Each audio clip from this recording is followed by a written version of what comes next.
You're listening to The Moose and the Loose, your 10 minutes action-packed financial podcast with your host, Mikey Hu.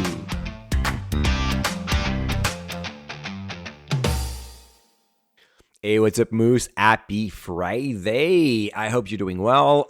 Today, we're answering the big question. Is it worth paying 1% fee to an advisor at retirement?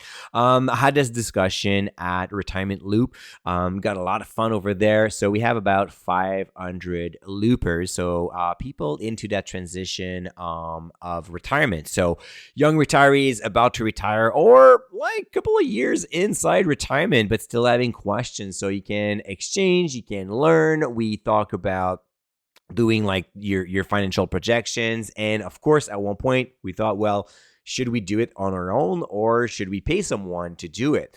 And that is a big thing. So if you are interested about Retirement Loop, you can sign up for our wait list the next time that we reopen the membership. That's going to happen like in a few months. moosemarkets.com/retirement. We're also working on building a newsletters over there to send more information about retirement. 100% Canadian, so super interesting.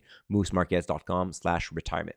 So why paying that 1% fee, right? Automatically, when we're thinking about that, the discussion is being driven towards investment returns. So you have $1 million, you pay 1% fee, that's $10K per year for the rest of your life. Oh, that's crazy, right? At retirement, you're going to be investing for like 20, 25, 30 years, probably like between like 60 to 90. Chances are it's like a lot of money, right? 30 years, 10K each. Wow. And tough to beat the market in those perspectives, right? Because of course, you could look at your portfolio, the way it's being managed, and you can think, well, I can probably do exactly what the advisor does. And I mean, between you and me, if you go for like a few all-in-one, like for an all-in-one ETFs, or if you want to build your portfolio with kind of like a cash reserve, some GICs or bonds on the side, and then you go for like investing in stocks because you like that.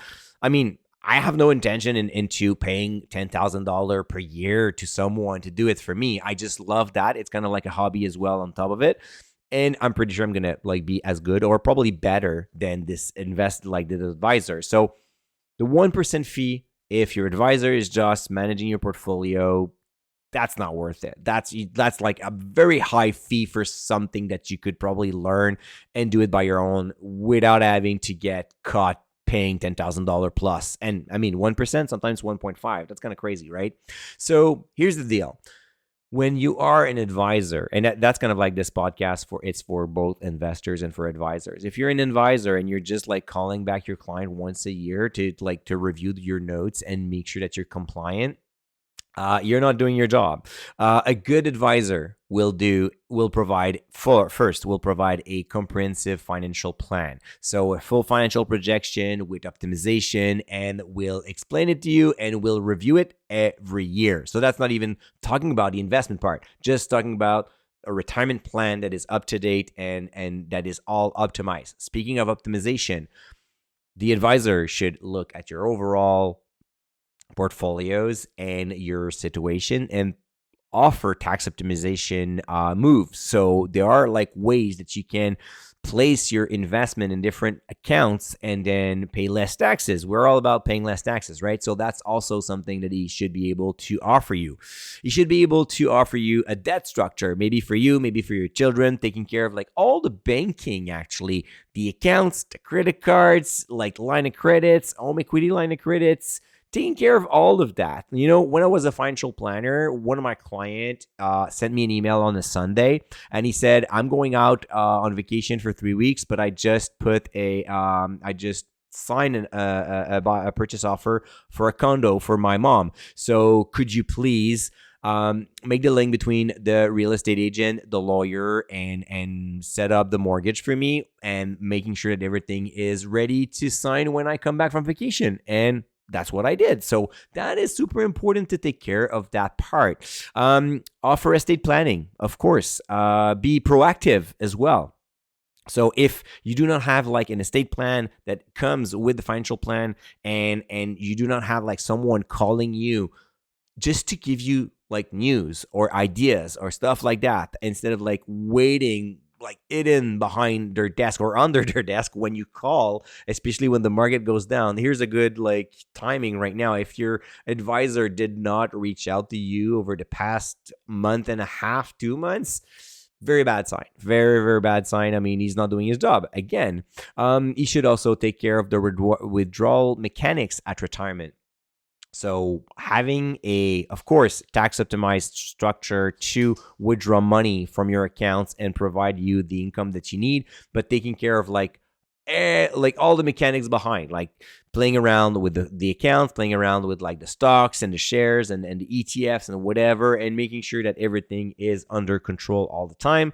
And then he should also manage your portfolio. So you can see there's a very long list. And if you cannot find an advisor that does that, probably it's not worth paying 1%. So when, like, if you have like that person, when is it the right, like, why should you pay that 1%? Well, first, if you have a complex situation, of course, business owners, people with like an holding company, people with like 2 marriages with kids on both sides, trusts, stuff that, or 5 rental properties as well, stuff like that. Right now, complex situation, having someone that can overview the whole thing and do tax optimization and get everything under control could be super helpful. Another thing is if you need support. And a lot of investors say, I don't need support. But at the same time, they're saying, oh, I'm freaking out right now. The market is down like 10%. I don't know what to do with the market. I think I'm going to sell everything and wait until the storm passes. Well, the advisor is going to calm you down. If it's not your case, then fine, you're good. But a lot of investors, and this is why we have like stats that retail investors that manage their portfolio on average do worse than if they were with a portfolio manager or an advisor, and they do worse than the market, mostly not because that they're not able to buy the right things, but they are not able to hold onto those right things when the market goes down. So if you're freaking out, especially at retirement, it gets a little bit tougher because you lose the ability to add capital. It's actually the opposite. You're withdrawing capital. So you have to change your mindset. So every market drop of a 10, 20% or more, it kind of like sounds the alarm that, yeah, you're already withdrawing maybe 3, 4, 5% of your portfolio. And on top of that, that portfolio goes down by another 15. That's crazy. And it can raise the level of anxiety. So you have to be careful with that. Maybe an advisor can help you out with this. Last point, what about your spouse? That is like super important to consider. My spouse, for example, no interest, no knowledge, and don't care about investing. She knows it's important, but she doesn't want to get involved. So when I will be older, maybe at one point I'm going to lose interest or lose cognitive ability to manage my portfolio by myself. And at that point, I will need to find a solution. I'm thinking probably going to an all-in-one ETF that would seal the deal super easy. And I would just tell my wife, well, you know what? You can just withdraw money from that all-in-one ETF once I'm gone. Don't worry about anything else. So that could be a solution. Another easy solution, though, that provides more support would be to have a financial advisor.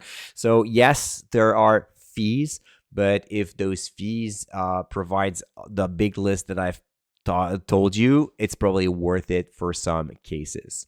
Now the big question, how do you find those magical advisors that are doing all those things, right? Well, they're tough to find. I won't lie. However, if you have over $1 million, it should be easier. Most of the time, those great advisors will focus on high net worth client. Kind of makes sense because they're doing a lot and they're charging a lot, so you pay for quality. A good thing that I like to do, and I would do actually if I would be shopping for an advisor, is I would ask like tough questions to them. Like for example, one would be provide me with 2 different plans and then highlight the pros and cons of each one, because it's not true that a plan or investment strategy is perfect. There's always like pros and cons. So having someone that is able to make a short list of that so I can understand quickly could be a very good one. Another one would be, how are you compensated? So you know where the money's going. Like, if he says, oh, yeah, well, I'm getting a bonus for mutual funds, and then all the solutions he's offering is mutual funds. Well, I mean, quite ironic, right? If maybe it's going to be just, I charge you a fee, I'm getting a part of that, and then the rest is going for the office. Well, then you know that if your assets are invested in stocks or in ETF or anything else, maybe he's not going to get paid.